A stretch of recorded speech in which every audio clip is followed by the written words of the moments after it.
Estamos ao vivo. Boa noite a todos. Deixa eu checar aqui na página se está tudo ok, se está rolando. Esperar o pessoal começar a entrar na página também.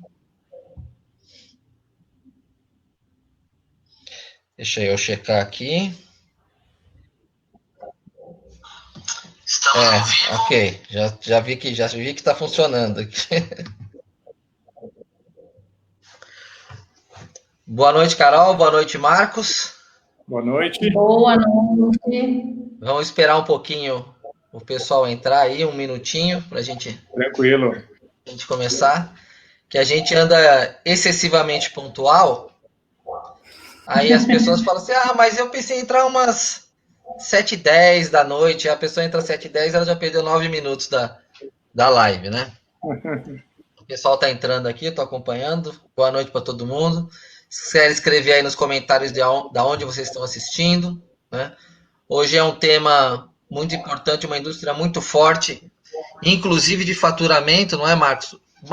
Maior do que o faturamento de cinema.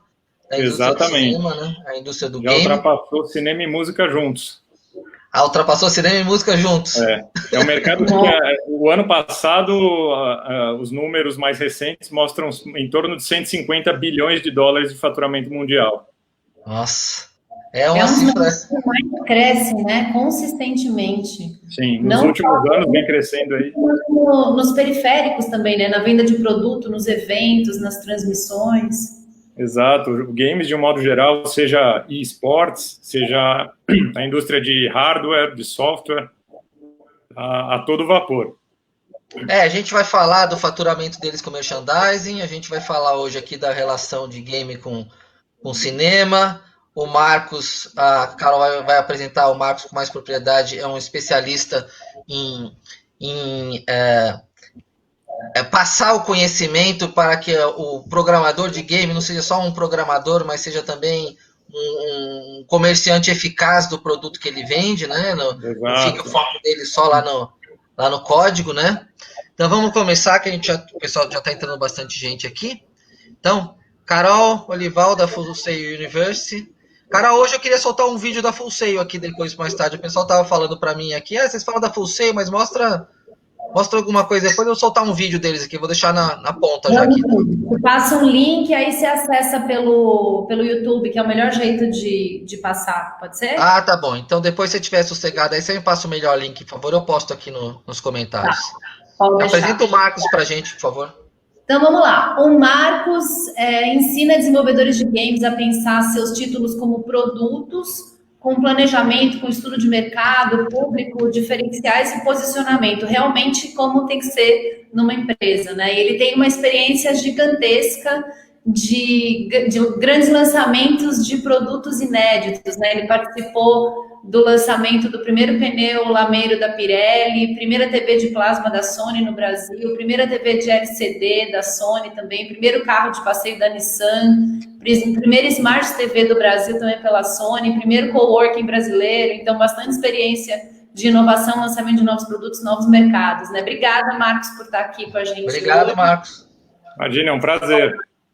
A ideia dessa live é a gente conversar sobre os impactos do que a gente está vivendo na economia hoje, com uma perspectiva de enxergar oportunidades, né? Ao invés de enxergar a crise, e pensar em caminhos que possam ajudar a gente que está meio ainda dando cabeçada de para que lado ir, a poder se reinventar, né? Se encontrar nesse mercado. Então, acho que era legal se você pudesse começar contando um pouco da tua experiência e um pouco do que você conhece do mercado de game, desse horizonte do trabalho dentro da indústria de games.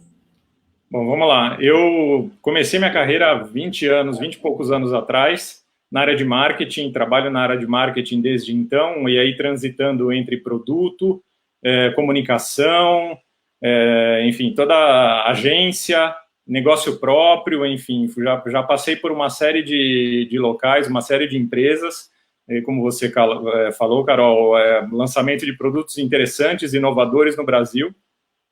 E há uns 2 anos, mais ou menos, eu comecei a estudar o mercado de games, porque é uma paixão antiga minha, né? Sou gamer desde adolescente, continuo até hoje jogando e participando de comunidades e dentro desse mercado. E aí resolvi levar um pouco dessa minha experiência corporativa para o mundo dos games. Comecei a estudar o mercado, e aí comecei a perceber que o mercado de games, principalmente aqui no Brasil, ele tem um olhar bastante técnico, né? Os cursos de graduação, eles formam excelentes programadores, designers, game designers, mas os cursos eles não dão uma profundidade muito grande na parte de negócio, na parte de estudo, de desenvolvimento de produto, da análise de mercado, análise de público, precificação, estrutura de custo, enfim, toda uma área que a gente chama de back-office, né, do que se vê dos jogos, mas que é extremamente importante para você construir um título bem pensado, né? Não simplesmente fazer um jogo, eu gostaria de jogar um jogo assim e vou fazer.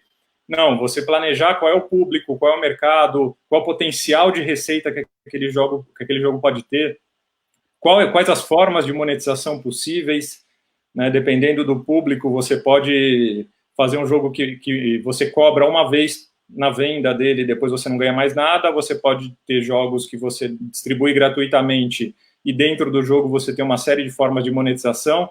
Então, tentar trazer um pouco desse olhar de negócio para dentro do mercado de jogos. E, Marcos, fala um pouquinho para o público os números do tamanho do mercado de games. Se você tem os números internacionais, você tem os números no Brasil também. Sim. Né?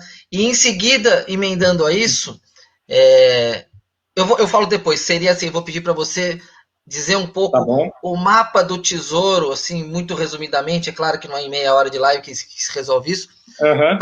Para alguém interessado em produzir game no Brasil, vender isso de forma eficiente, seja para um representante internacional aqui no Brasil ou lá fora. Perfeito.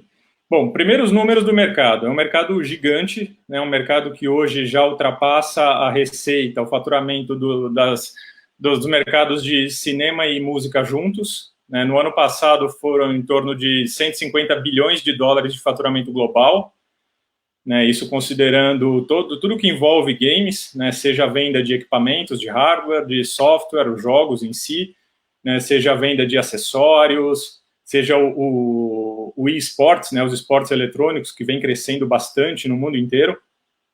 E aqui no Brasil, o faturamento do ano passado não tem número, a gente não tem número fechado ainda, mas os números mais recentes que a gente tem dão uma estimativa em torno de 1,6, 1,7 bilhões de dólares. Quer dizer, é um mercado bastante expressivo. E o Brasil é um mercado extremamente interessante, não só para quem desenvolve aqui, mas para quem desenvolve no mundo.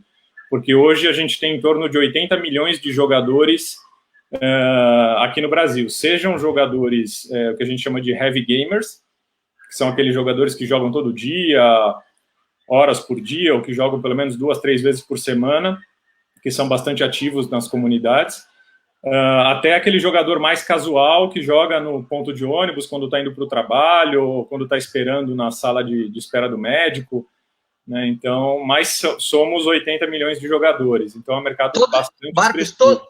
Todos esses jogadores, seja o jogador heavy, fanático, ou do ponto de ônibus que você falou, da parada de ônibus, sim, todos eles, de alguma forma, estão pingando receita no dono do game.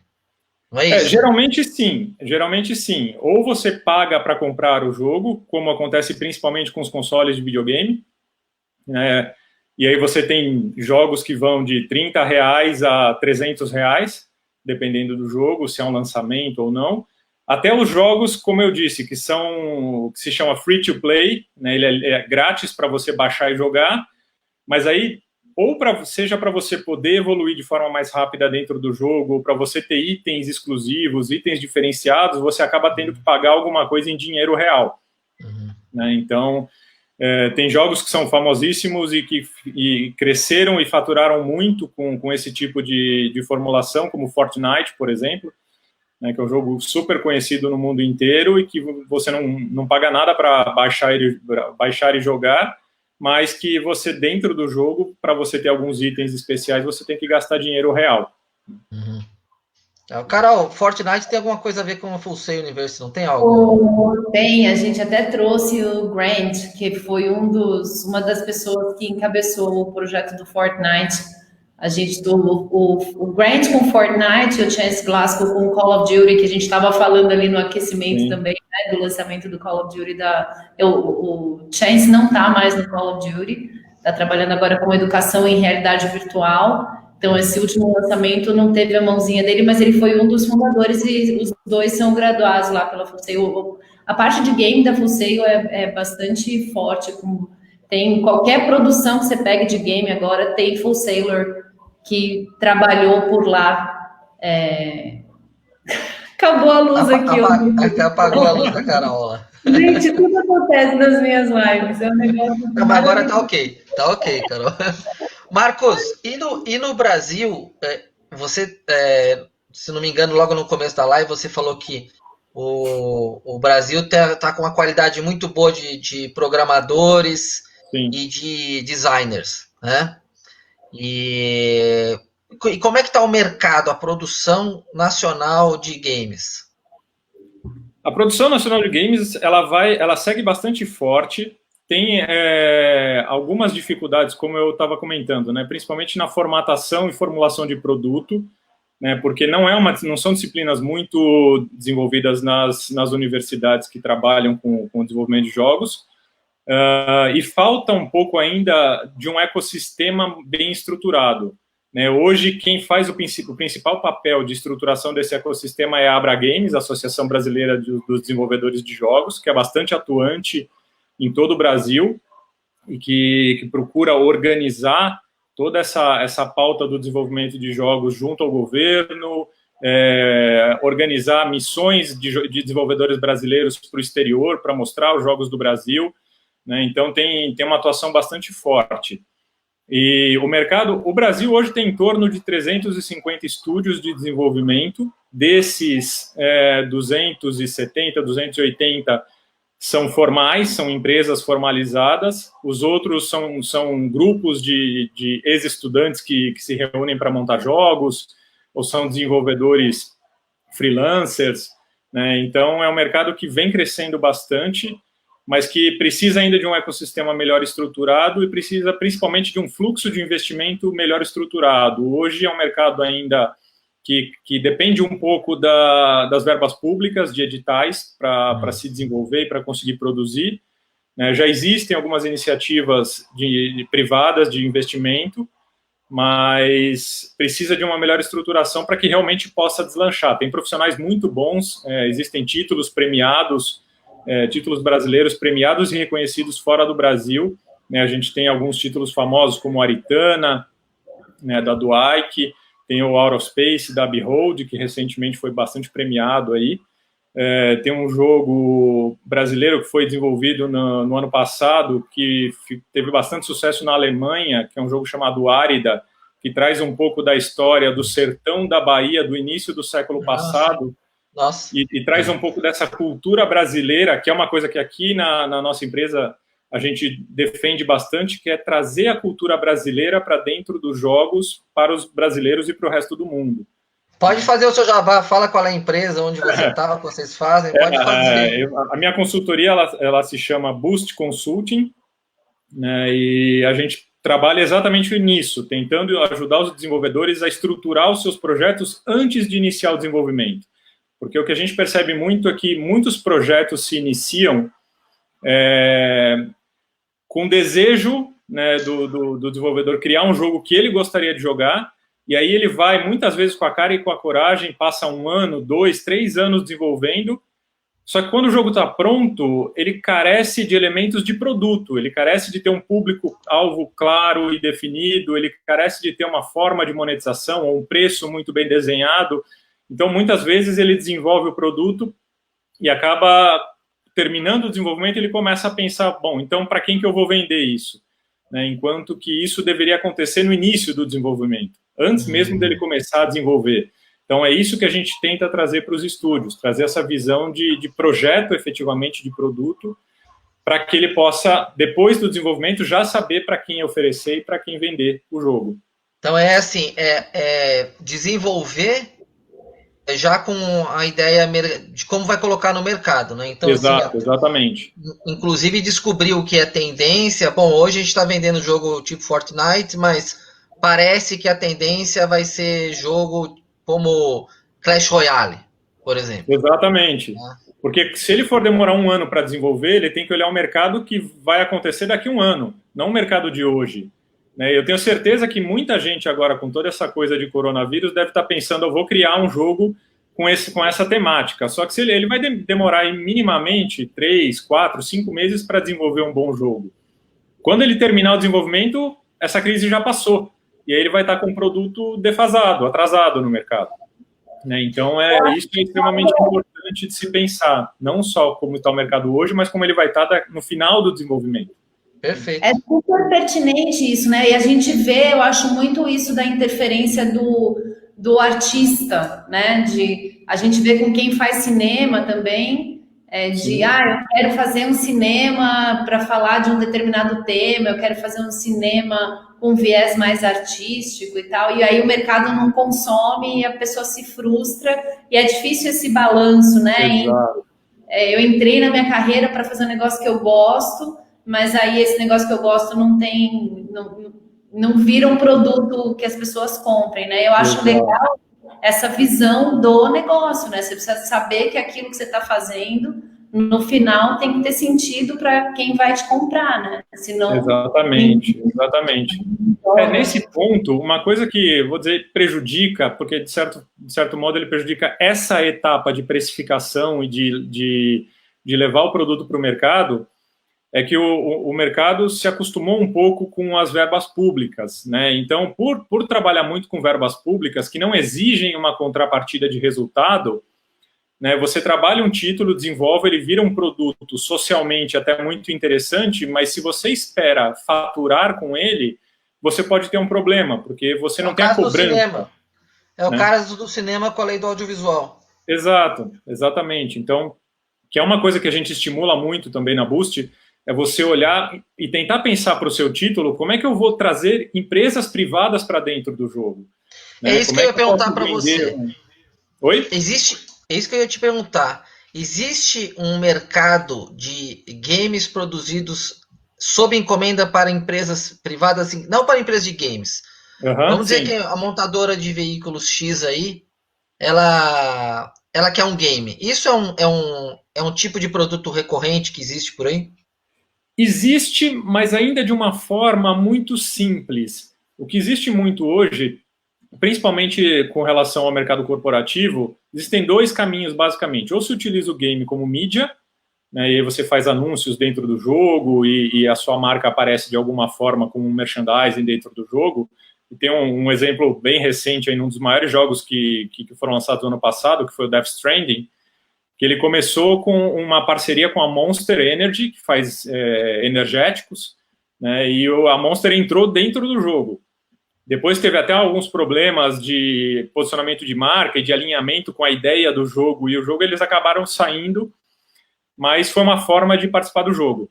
E outra forma é o que se chama de adver games, que são jogos publicitários. Ele é um jogo, mas ele é claramente uma propaganda da empresa. O que não se tem muitos exemplos, mas que são ações extremamente importantes e válidas, é você pensar os jogos como ferramenta de comunicação. Então, alguns exemplos recentes disso, por exemplo, no final da Liga Mundial de League of Legends, no ano passado, a Louis Vuitton entrou como patrocinadora e ela confeccionou o case que levaria o troféu dos ganhadores. Então, a mala que envolvia o troféu dos ganhadores era uma mala Louis Vuitton. Quer dizer, eles estão claramente querendo conversar com esse público.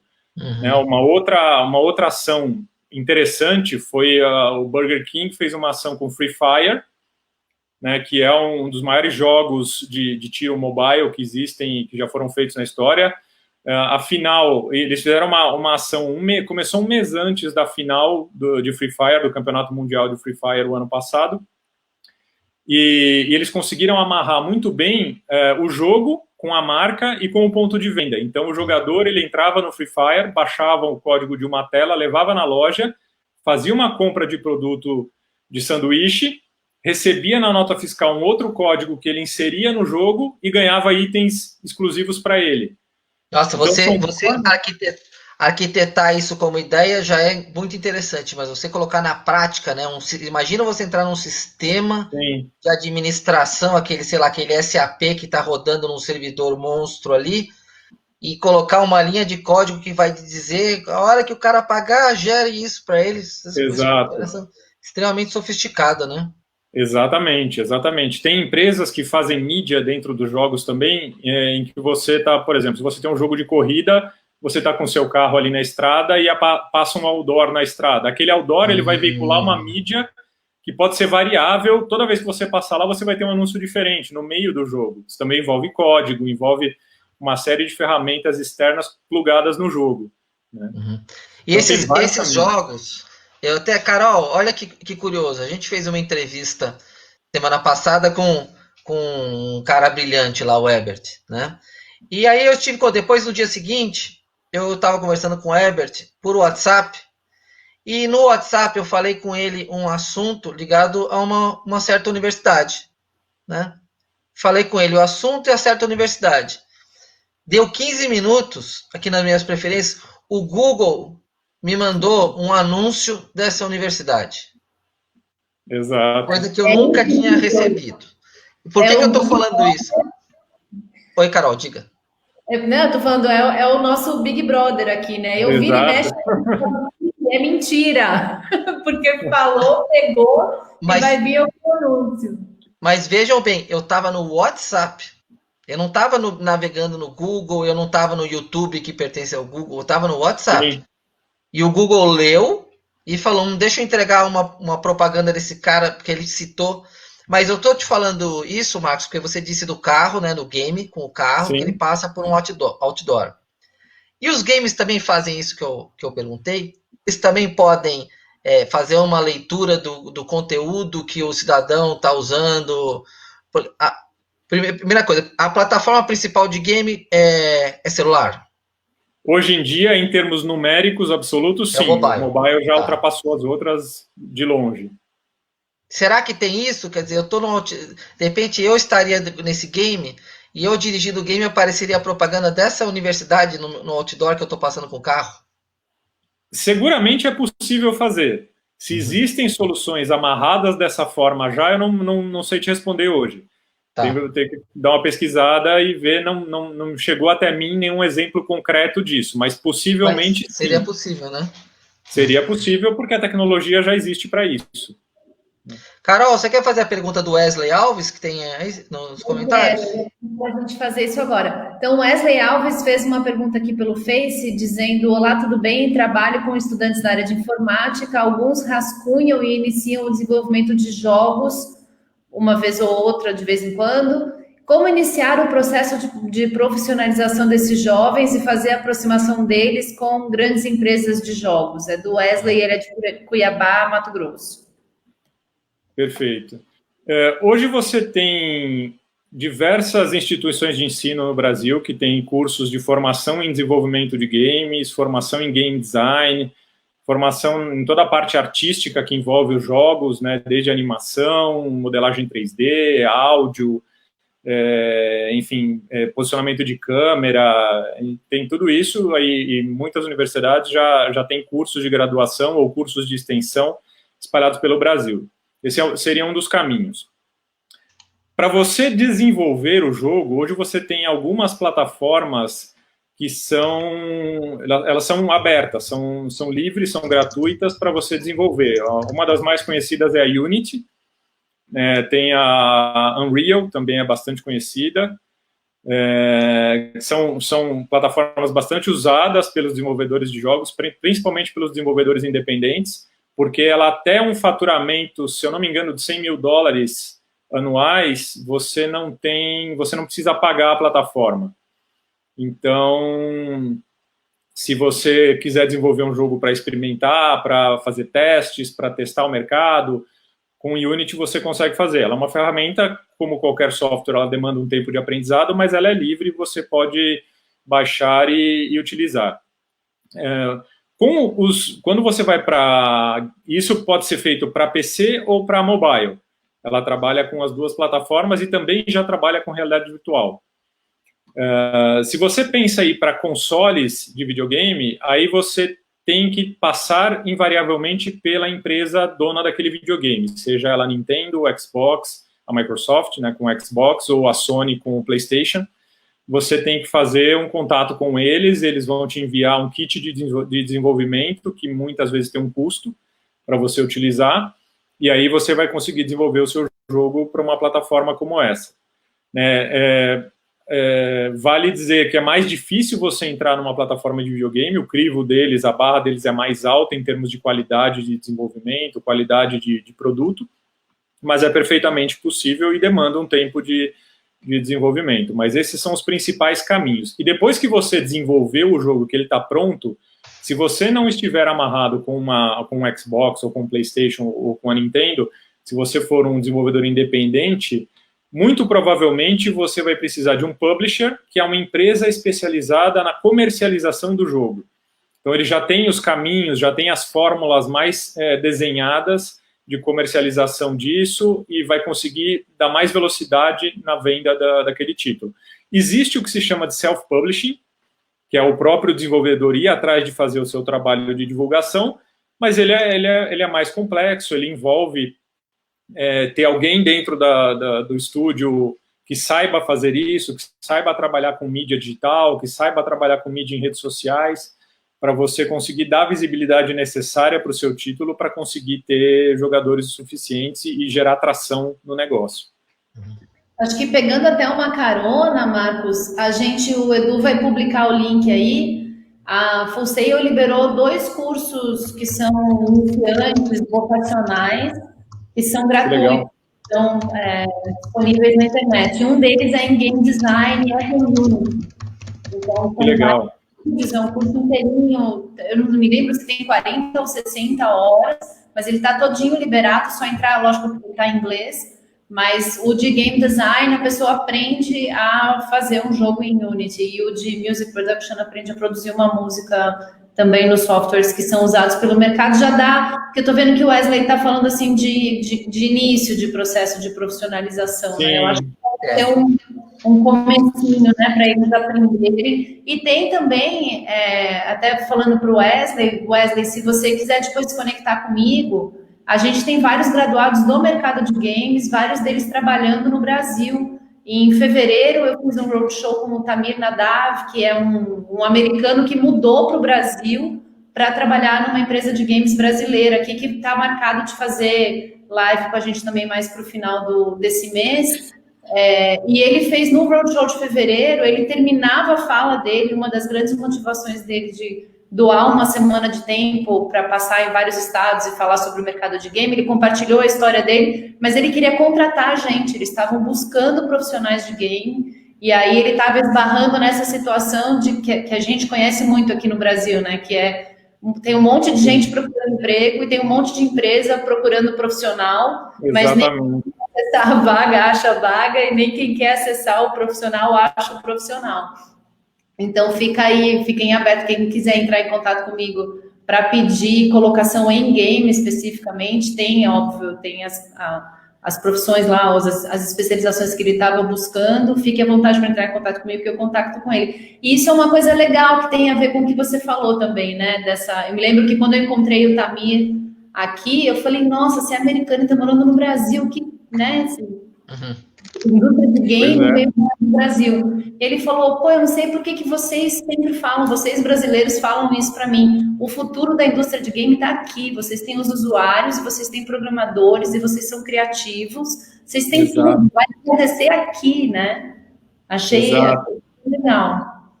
É o que a gente acredita também. Tem um espaço gigante para a indústria brasileira de desenvolvimento. Marcos, Carol, ia sugerir só você colocar nos comentários os seus contatos para quem quiser digitar lá. Marcos, essa indústria brasileira que você está falando que tem o mercado brasileiro que dá para crescer muito, você acha que o brasileiro tem mais interesse num título universal, Fortnite, um título que acontece lá de tiro que é no Iraque, ou você acha que ele ia gostar muito de... Vou falar umas brasileirices, né? Alguma coisa de Saci Pererê, alguma coisa de cangaço, alguma coisa de Guerra dos Farrapos, o que você acha? A gente acredita muito na Boost que a cultura brasileira é extremamente rica, né? E se a gente souber trabalhar ela de uma forma inteligente, a gente consegue sim atrair o gosto do público brasileiro. A gente vê jogos aqui que fazem sucesso com culturas folclóricas nórdicas, culturas folclóricas japonesas, chinesas, que muitas vezes o brasileiro não tem a menor ideia, né? E que fazem sucesso porque tem o que se chama de gameplay, que é a jogabilidade bem construída, uma narrativa bem construída, gráficos de boa qualidade. Então, é mais uma questão de entender a cultura brasileira, adaptar. Eu lembro de ver no ano passado, no Big Festival ou no BGS, né, que são os principais eventos de jogos aqui no Brasil,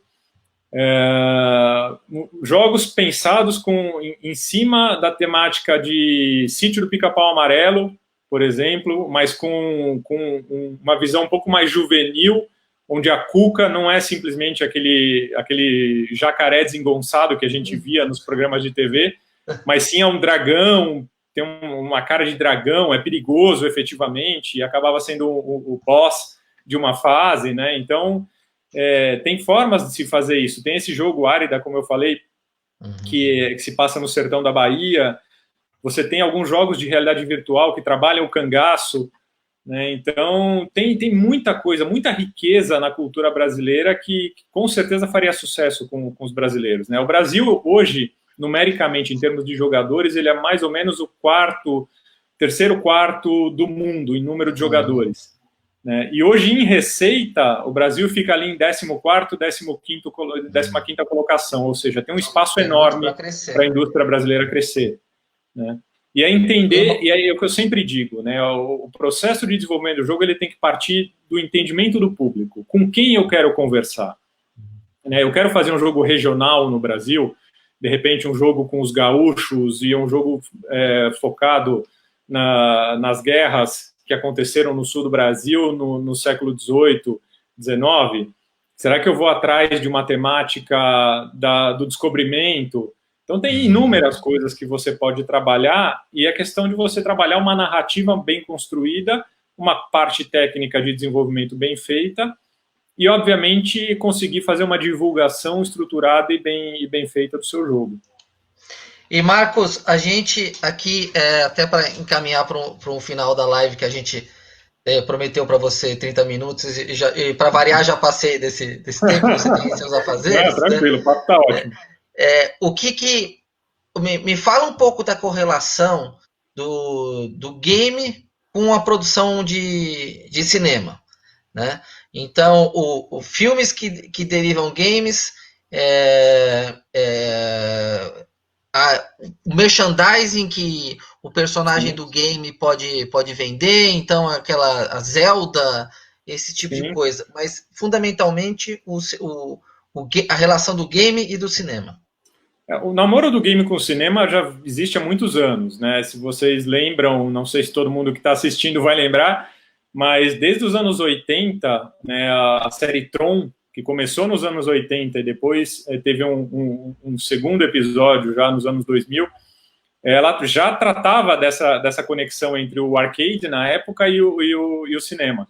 Né? Já misturava as duas coisas. Depois a gente teve uma série de games que viraram filmes, né, como o próprio Mario, né, Mario Bros, Street Fighter virou filme, Tomb Raider, Doom.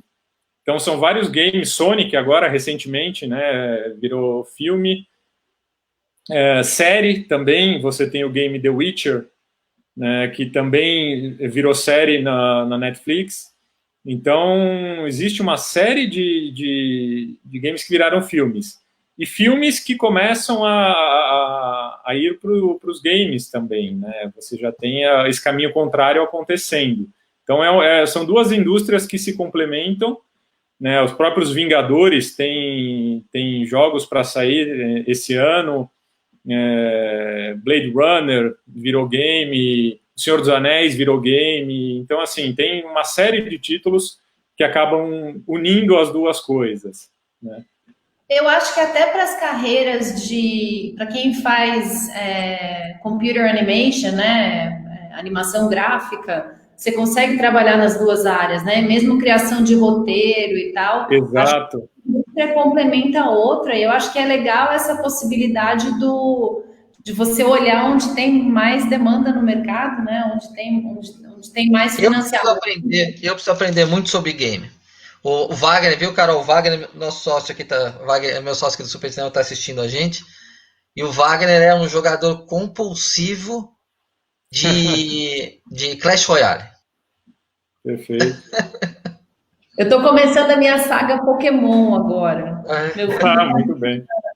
que também é outro. Eu fico impressionada, assim, do mercado de game. E eu gosto muito do jeito que a Fuseo apresenta os cursos de game, porque a gente divide por habilidade. Então, tem uma graduação em Game Art, tem uma graduação em Design, tem uma graduação em Game Development, e tem a graduação em Mobile Gaming, e tem o Entertainment Business, que é quem vai fazer dinheiro com tudo isso. Porque o cara que é o artista que vai fazer Game Art, a habilidade dele não tá, ele tem que entender um pouquinho de negócio, mas ele, por conceito, ele não é um cara de finanças, né? Perfeito. Então eu gosto, mas o mercado de game me encanta pela diversidade de faturamento que ele permite. Ele pode ser um produto, ele pode ser uma propaganda, né? Ele pode ser marketing, ele pode ser uma plataforma para transmídia, ele gera tweet, ele gera view, né? A gente lançou recentemente a carreira de eSportscaster, que é para o locutor de jogo. Edu, Perfeito.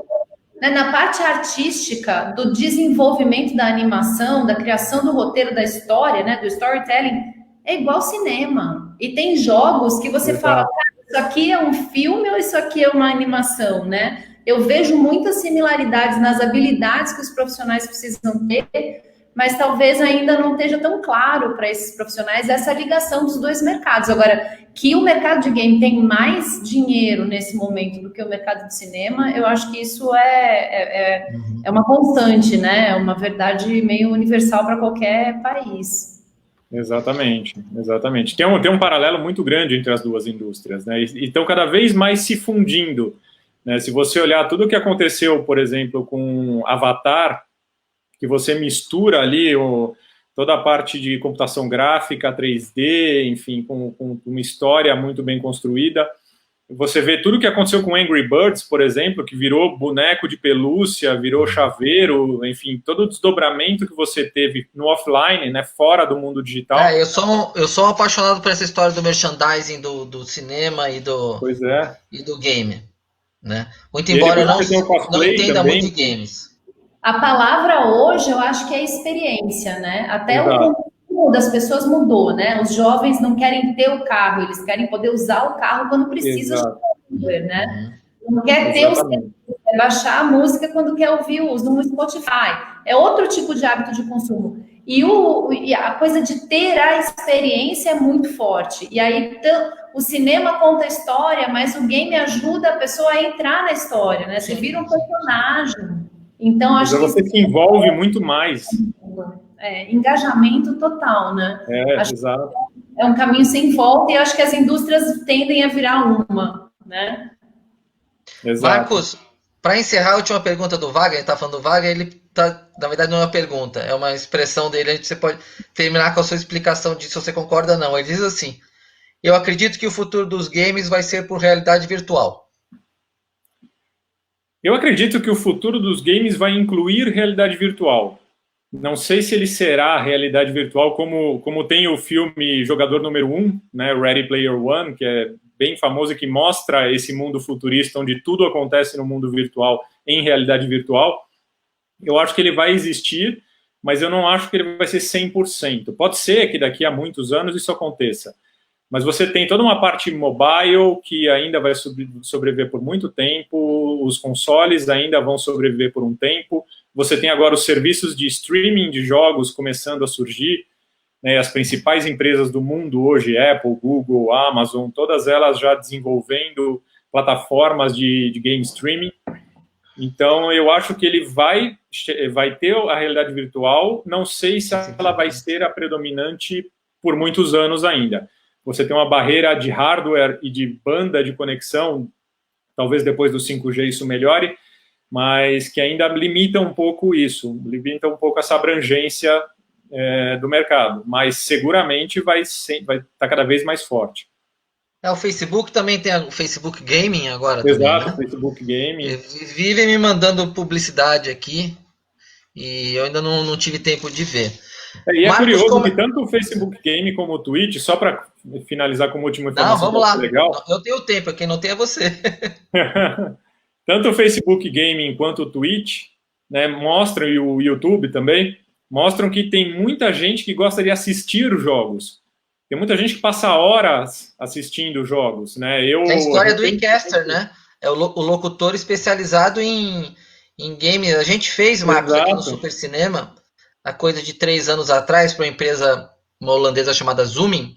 A gente fez a captação 5 cidades espalhadas pelo Brasil, dos finalistas que seria no BGS, acho que do BGS 2017, do Clash Royale. E eu não conhecia, né? Quando eu fui no BGS, que a gente foi gravar a final, e eu vi 1.500 pessoas sentadas em cadeira gritando loucamente, uma house mix atrás com os locutores, com um monte de equipamento narrando aquilo, eu fiquei com vergonha de mim mesmo, porque eu sequer sabia que era essa potência. Então, Carol, essa também é essa nova profissão, né? Os locutores. E recentemente também aqui no Super Cinema, a gente fez, pela mesma Zoom, alguns trabalhos na BBL, né? Sim. Aqui em São Paulo. Nossa, e conheci vários locutores de game, e os caras falando, como se eles estivessem falando grego com legenda em hebraico pra mim. E eu falei, nossa, gente, como eu tô atrasada nessa história de games. E eles são fortíssimos, tem uma estrutura enorme. Vem crescendo muito. São as novas profissões, né? Marcos, exatamente. Como é que o pessoal te acha para eu digitar aqui nos comentários? Quem quiser te achar nas redes sociais. Perfeito. Tanto o Facebook, LinkedIn, Instagram, é Marcos Trujillo, Marcos com U, Trujillo, Trugilho. Uhum. E no nosso site e no LinkedIn também, Boost Consulting. Boost, B-O-O-S-T? B-O-O-S-T Consulting.com.br o site, e nas redes sociais, se procurar Boost Consulting, vai achar a gente lá. Boost Consulting. Aqui, ou @Boost Consulting. Tá certo? Escrevi certo aqui, Boost Consulting. Ok. Muito bom, muito obrigado. Carol, vamos para o encerramento? Vamos sim, muito obrigada, Marcos. Valeu pela conversa. Acho que ajuda, né, a gente a pensar e ampliar aqui os horizontes. E amanhã estamos aqui de novo com a Lilian. Amanhã vamos falar da importância de saber inglês, de saber outra língua. Perfeito. Marcos, obrigado, gente. Foi um prazerzaço estar aqui com vocês. E assistam de amanhã também, porque né, nesse mundo dos games, inglês é fundamental. É fundamental, E Marcos, muito obrigado. Espero crescer aqui como produtor de cinema, que eu estou lançando ainda meu segundo longa. Quando eu tiver maior um pouco, eu vou contratar uma consultoria sua para eu já fazer um longa pensando no game no público, que vai sair. Perfeito. Vamos conversar, sem dúvida. Aí eu vou ter a sua consultoria aqui. Fechado. Tá bom? Ok. Valeu, pessoal, obrigado pela audiência, obrigado pela live, obrigado, Carol, obrigado, Marcos, mais uma vez. Obrigada. Tchau, até mais. gente. Até mais. Tchau. Tchau.